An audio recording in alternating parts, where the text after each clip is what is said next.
अयोध्या के हिंदुओं को ये ट्रेंड चला के कहा जा रहा है कि अयोध्यावासी गद्दार हैं। कौन गद्दार कह रहा है? आपके ही बनाए हुए ट्रेंड पे आप काम कर रहे हो और वो यहाँ पर आके मोनोप्लेन चलाना चाह रहे हो। गद्दार मुसलमान होते हैं। मैं कैसा के जिसको 523 लोगों को घर मिले वो एक वोट ना दे भाजपा को तो वो गद्दार होते हैं। अयोध्या में राम मंदिर बनवाया था मोदी ने वोट लेने के लिए, क्या वो देश की भारत जनता की जनमानस और आस्था का केंद्र था? ये सब जोड़ रहे हैं उससे हारने के बाद कि अयोध्या की जनता ने नकार दिया। अगर कैंडिडेट अगर सही नहीं होगा तो जनता के हक है, जनता ने चुना। इसके लिए ना हम अयोध्या वासियों को गद्दार कह सकते हैं ना राम भक्तों को हम सवाल खड़ा कर सकते हैं। क्या लग रहा है जो परिणाम घोषित हुए हैं आम चुनाव के, उस पर आप क्या बोलना चाहेंगे? यही बोलना चाहेंगे कि जनता का मत है ये, और अभी किसी की भी सरकार क्लियर नहीं है, तो देखते हैं क्या रहता है। बाकी ये मैं कहना चाहूँगा कि जो अयोध्या के हिंदुओं को अयोध्यावासी गद्दार हैं ऐसे कहा जा रहा है, ये हिंदुओं को ऐसे नहीं कहना चाहिए। पहले जो है जब दिल्ली में 62 सीटें आई थी तो हिंदुओं को कह रहे थे कि फ्री बिजली पानी में बिक गए, अब अयोध्यावासी को गाली दे रहे हैं। तो ये ऐसे हिंदुओं को नहीं कहना चाहिए, जो ये कहा जा रहा है ये गलत है। लेकिन सरकार तो बन गई ना तीसरी बार, प्रधानमंत्री कल जाएंगे समर्थन पत्र देने राष्ट्रपति को। हाँ, सरकार तो बन गई है, पर थोड़ी वही है, बैसाखी की सरकार है, जो बैसाखी वाली सरकार है। एक तरफ से नीतीश है, एक तरफ से नायडू हैं। लेकिन क्या लग रहा है कि इतने वर्षों तक, मतलब 10 वर्षों तक शासन करने के बाद भी विपक्ष हटा नहीं सकी नरेंद्र मोदी? बिल्कुल, ये तो है ही। नरेंद्र मोदी आज भी सबसे लोकप्रिय नेता है पूरे देश के, इसमें कोई दो राय नहीं है। परंतु वो जो है उनका अहंकार भी आ रहा है, कहीं ना कहीं उन्हें अहंकार हो गया था। जिस तरीके से वो विश्वनाथ की धरती पे जाके खुद को अविनाशी बता रहे थे और खुद को कह रहे थे मैं बायोलॉजिकल ली हूँ, और अयोध्या में ये कह रहे थे कि हम राम को लाए हैं, हम राम को लाए हैं। तो एक तरह का अहंकार था उन्हें, वो अहंकार तो हारा ही है उनका, और जो उनका तानाशाही रवैया है उसको भी चोट पहुँचेगी अब। तो उसका निराकरण नहीं किया जा सकता। आप किसी को भी बोल सकते हैं कि कोई तानाशाह है, कोई कुछ है। इनको मैं हिस्ट्री फैक्ट गिना देता हूँ। 80 के इलेक्शन में जब इंदिरा गांधी जीती थी, ठीक है, अरे मैं रुक जाओ, ठीक है, उन्होंने 9 स्टेट को इस आधार पे भंग कर दिया था कि भैया तुम लोग मोरली अधिकार खो चुके हो कि तुम अपने स्टेट में नहीं जीते। तब ना सुप्रीम कोर्ट साथ में आया, तब तानाशाही नहीं थी, ठीक है, इमरजेंसी तानाशाही नहीं थी। मतलब डेवलपमेंट की बात कर लीजिए, ये पर्टिकुलर अयोध्या की बात करें भैया, अयोध्या में डेवलपमेंट की बात की जाए तो यूपी के बनारस के बाद सबसे ज़्यादा डेवलपमेंट का काम वहाँ पे हुआ। ये बोल रहे हैं जी लोगों का वो मकान तोड़ दिया, भैया 500 लोगों का मकान तोड़ दिया। मैंने कहा भाई आप रिकॉर्ड उठा के देख लो, बोल रहे मुआवजा नहीं मिला। अरे भैया मेरे जानने वाले हैं, मेरे रिश्तेदार हैं, उनको खुद ही। फिर हारी क्यों अयोध्या? अयोध्या तो नहीं हारनी चाहिए थी अगर आप इतनी काम गिना। मैं केवल एक चीज़ को मानता हूँ हारने का, वो पैटर्न वो है कि केवल हमारा पर्सनल ईगो मोदी को हराने। हमें आपसे दुश्मनी नहीं है, लेकिन मैं आपकी बात नहीं मानूंगा। हमारा आपसी जातिवाद और आपसी ईगो ही हराने का रीजन है, और कोई रीजन नहीं है। ना डेवलपमेंट में कमी रही, ना कोई ऐसा उन्होंने काम किया जिसके बाद अब ये कोई बोल रहा है कि मैं आया हूँ शंकर भगवान की पूजा करने, मैं एक अविनाशी प्रवृत्ति मानता हूँ अपने आप को। तो एक नेता जो है वो इस तरीके की बात करता है, हर जगह करता है। और रही बात, एक मिनट नहीं, आपने ठीक है, आपने तानाशाही की बात की, लेकिन फिर भी इस देश की जनता ने 240 सीटें दी। नहीं दे पाए ना। नहीं, देखो ये है कि 1980 का तो मुझे नहीं पता, मैं पैदा ही नहीं हुआ था तब तो यार। मैं तो अभी की बात कह रहा हूँ कि जो ये अयोध्या के हिंदुओं को ये ट्रेंड चला के कहा जा रहा है कि अयोध्यावासी गद्दार हैं, और जब दिल्ली के अंदर 62 सीटें आई थी तो ये कह रहे थे दिल्ली के हिंदू गद्दार हैं। तो भाई हिंदुओं पे कुठाराघात करना बंद करिए, आप स्वीकार करिए, आत्मावलोकन करिए कि आपने आप ये कहते हैं कि हम राम को लाए हैं, हम राम को लाए। भाई राम को आप लाए हो, आपने इस तरह की अहंकारी वाली बातें कही है, तो इसलिए आपका ये परिणाम आया ना।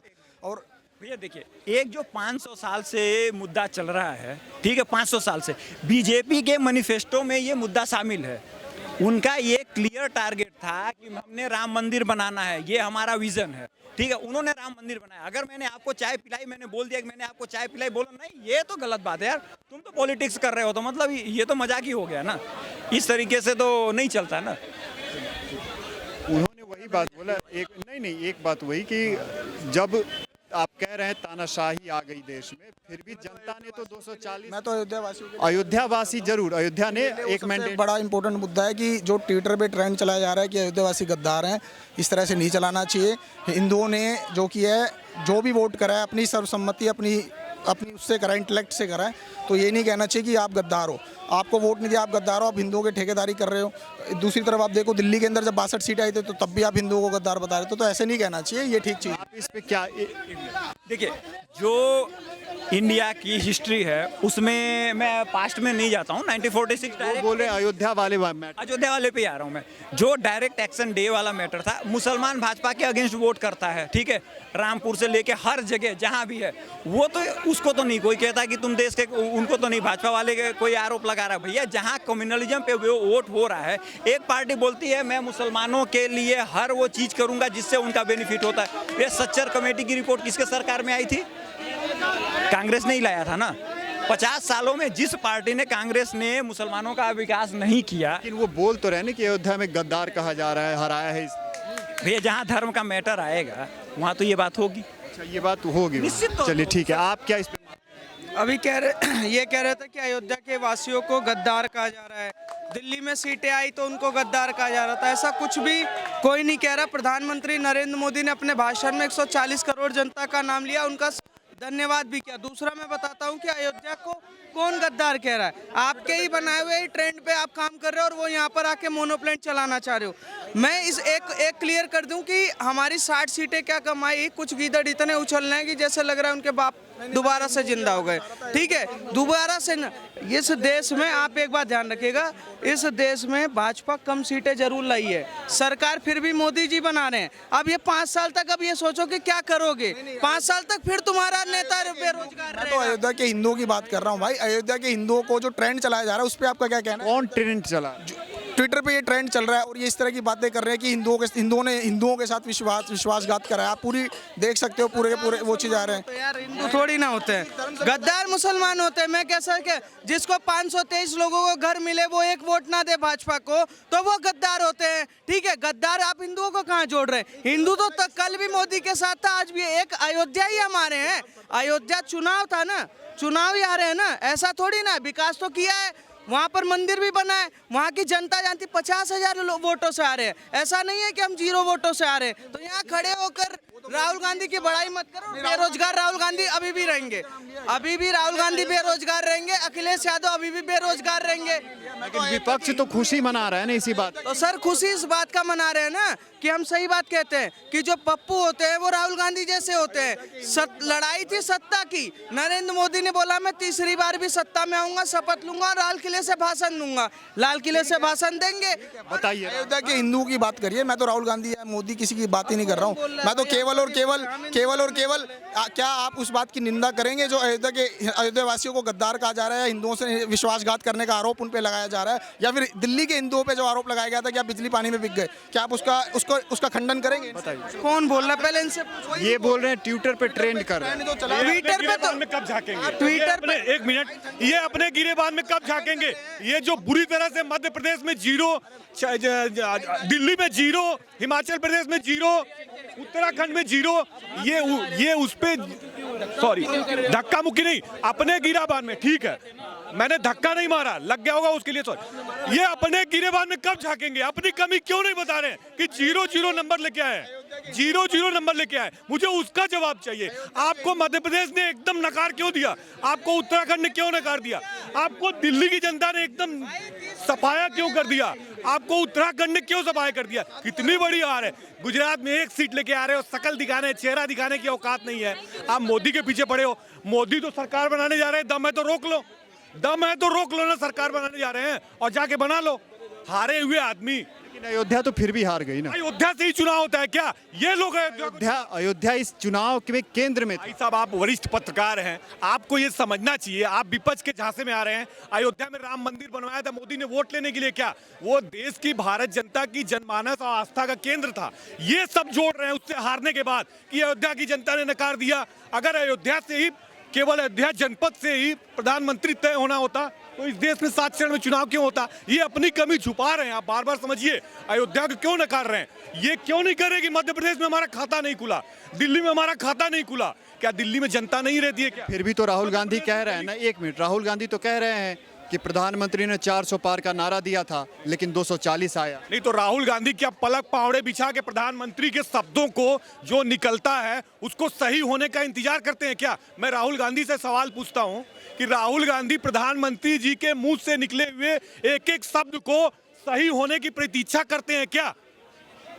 बताइए, उनका यही वही विपक्ष के नेता है, वो बच्चे हैं क्या कि जो प्रधानमंत्री जी बोल दिए वही सच हो? बस हमारी यही इच्छा है।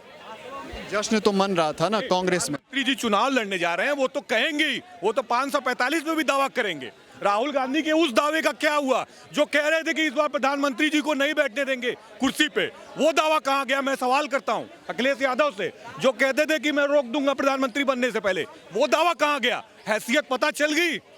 मोदी जी को देश की जनता ने मैंडेट दिया है। एक बात बताइए, जनवरी में जब राम मंदिर की प्राण प्रतिष्ठा हुई थी तो उस समय बहुत बड़ा हाइप पैदा किया गया था, लेकिन अब सवाल ये उठ रहा है जब वहाँ भाजपा हारी है तो क्या अयोध्यावासी राम भक्त नहीं है? नहीं, आप ये कैसे कह रहे हैं कि मैं आपसे सवाल पूछ रहा हूं कि राम मंदिर की प्राण प्रतिष्ठा को आप चुनाव के परिणाम से क्यों जोड़ रहे हैं? ये मेरा सवाल आपसे। ठीक है, आपके सवाल का मैं जवाब दे रहा हूँ। पहली बात तो यहाँ तो मोदी जी भी नहीं हारे हैं, यहाँ भगवान राम भी नहीं हारे हैं। हारा कैंडिडेट है, कैंडिडेट का नाम है लल्लू सिंह।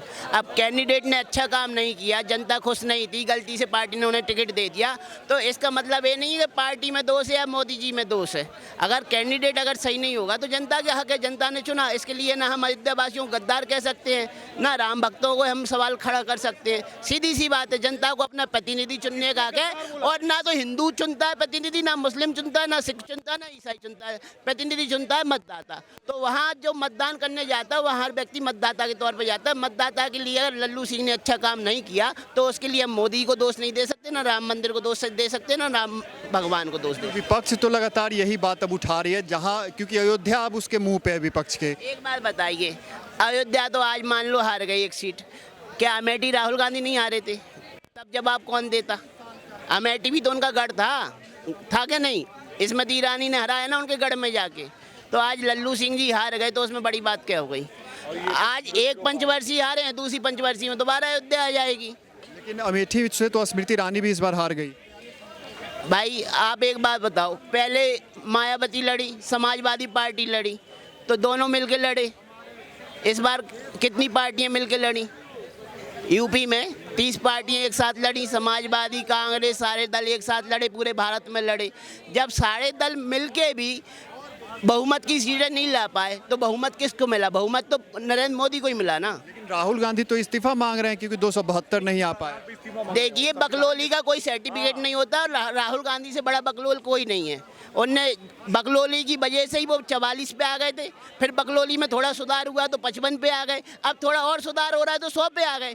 अब बहुमत पाना तो सुधार तो करना पड़ेगा। तो अच्छा है कि राहुल गांधी अपनी बकलोली में सुधार कर रहे हैं। अब तक सुधार कर पाएंगे कौन से साल?